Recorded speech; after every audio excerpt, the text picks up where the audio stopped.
What I'd like to do is just take you through a quick intro on cross-flow, the risks from the lack of standards, and just some example scenarios, and then how we apply the IAAF standards to our business. And as you can see up here, what cross-flow does is it sits in the middle. We're effectively a technology platform, and we connect up buyers, suppliers, and funding providers.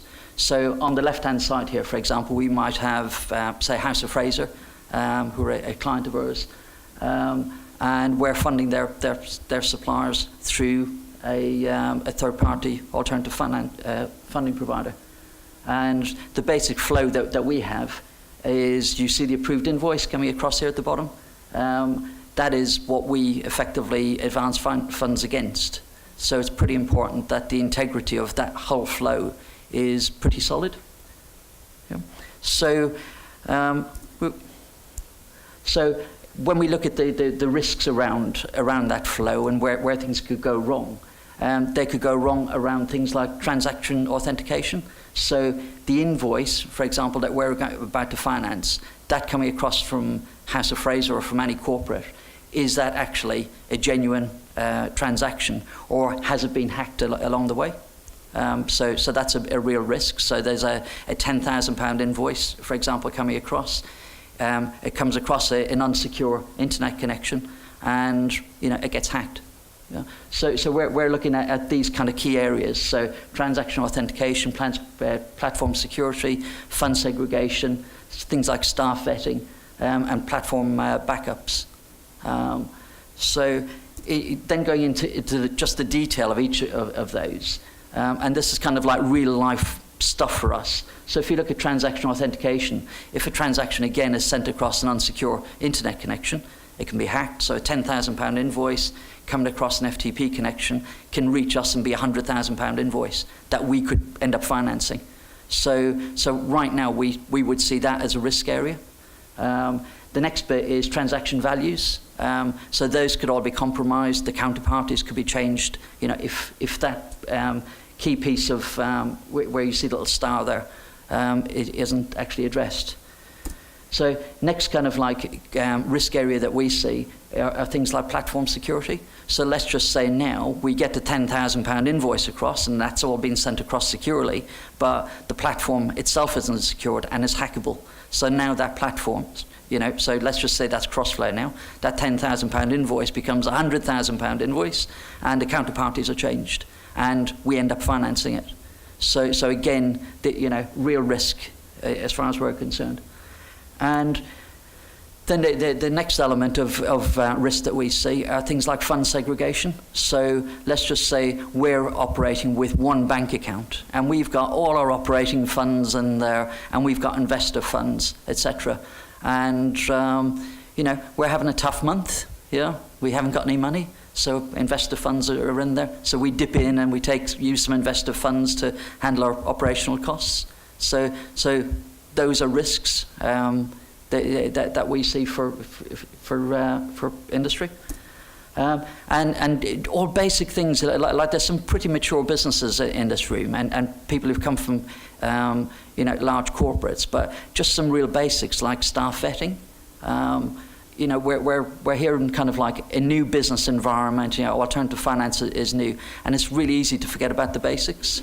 So now you've secured your transaction, you've secured your platform, but you haven't done any staff vetting. So now your transactions get hacked and or amended internally on your systems, and then that's financed. And last but not least are things like platform failure. So cross-flow isn't here anymore. We've gone bust, and I've got investors who've put money out to buyers, or out to suppliers and corporates. And how do they recover it? So and in this scenario, they've got no access to the platform data files because I've disappeared. Receivers come in, taken my servers, it's all gone. So for our investors, do they have a full kind of actionable copy of the transaction that they can actually go and use for recovery purposes with the corporate? So these are just like some of the kind of risk areas that we see in what is a very new industry, and they're things that are very easy to overlook. So what the IAAF standards are all about, and there should be like a drum roll or something here at this point, but what they're about is actually saying to our industry, let's just get some lines in the sand here around, how we're operating. And none of this is new stuff. Like staff vetting isn't new. Getting things like backups in place isn't new. But actually what is new is us actually transforming that into an alternative finance, scenario and applying it and saying, this is what we're going to use as a standard. So you can see just some of the headings there. And again, what we've, I'm not going to go through all 24 of the standards. So I've cherry-picked the ones that I think we can share with you today. But so on transaction authentication, for example, very simple. Like the IAAF standard is that data must be sent across, an FTP, a secure FTP, or a VPN connection. So the result of that is we don't actually have a risk of data coming from a corporate being tampered before reaching us. And it's really simple. It's just putting that line in the sand and saying, this is how we're going to operate. So we're not going to accept FTP connections, which are nice and easy to hack, for example. So that is one of the standards. So you see like a big tick box here on the left against data security. Another one of the standards is all about platform security. So one of the IAAF standards is that platforms must be penetration tested and regularly, not just done as a one-off activity when you've started your platform and 2 years later, someone thinks, well, we better pen test kind of thing, and addressing the vulnerabilities around that. So what the IAAF does for me around these standards is the IAAF independently audits our business. So it audits, kicking off from the first one, it audits, are we connecting with secure FTP connections with our corporates and users? It's auditing our platform security and saying, actually, once data is on our platform, can it be hacked? And and it's running regular checks against that. And again, that's like critically important for our investors because from an investor perspective, we're acting as an agent for that investor. And again, if my platform isn't secure and one of our funders funds a £100,000 transaction thinking it's £100,000, but actually it was a £10,000 transaction, and on day 90 when the corporate repays the transaction, we only get 10,000, and we've discovered that actually we were hacked, but the money's gone, the trail is the money's gone, the audit trail's disappeared at that point. So again, that's a really important standard, and you can see a real life example here of where the IAAF, for example, we ran one actually for the presentation today.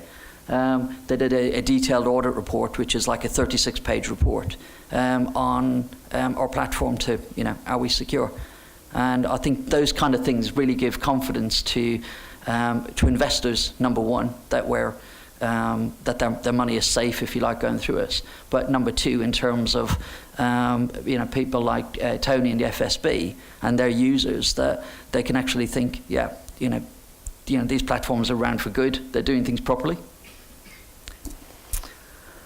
And on things like fund segregation, so the associations come up with a standard, again, really simple stuff. There's lots of text behind us, but I'm just picking out the bullets, obviously. But on fund segregation, platforms should actually have, really basic stuff again, a separate bank account for operational funds, and a separate bank account for investor funds. And those again should be protected. So the investor funds should be then protected with mechanisms to protect that create a bankrupt remote environment, or escrow accounts, for example, so that those funds again are protected in the event of platform failure. So again, this is all about fraud prevention and protecting investors kind of in the long term. So you start to see the value of just some really simple standards and getting those in place. And where these came from, Hanata talked a little bit about in our presentation about it, but the process that we actually went through, and the last session we did was in November, the last kind of group session, which were Chatham House rules, and we had funding providers in the room, we had platforms in the room, we had regulators in the room, and we identified the key risk areas, if you like, around standards, and that's what we focused on initially. So we haven't got a definitive list, but it's a good start point. Things like staff vetting. So again, the association has created a standard around staff vetting, and part of the IAAF audit is that they come around to us, they grab our folder, if you like, they look through our staff vetting forms, they go through our KYC of users, etc. So again, all really important stuff. And last but not least, in terms of developing mechanisms to handle platform failure, one of the issues for investors primarily is, if a platform does actually go bust and it just doesn't exist anymore, that's kind of real world stuff. The IAAF has developed a data vault which actually keeps a copy of every single transaction that's been financed. So right now, I copy every single transaction that we're financing onto the IAAF data vault, so that if we weren't around, the investors or the people who finance those transactions could go independently to the IAAF and say, can you give me a copy of all the transactions we financed? And the big difference between the data record that the association keeps and one that the funders often keep is the funders often keep the transaction data that they keep is like date of the transaction, who the counterparties were, the value of the transaction, and the repayment date. So very thin set of data, whereas actually the association is keeping a full copy of the transaction, whatever that is, if that's an invoice or a loan, for example.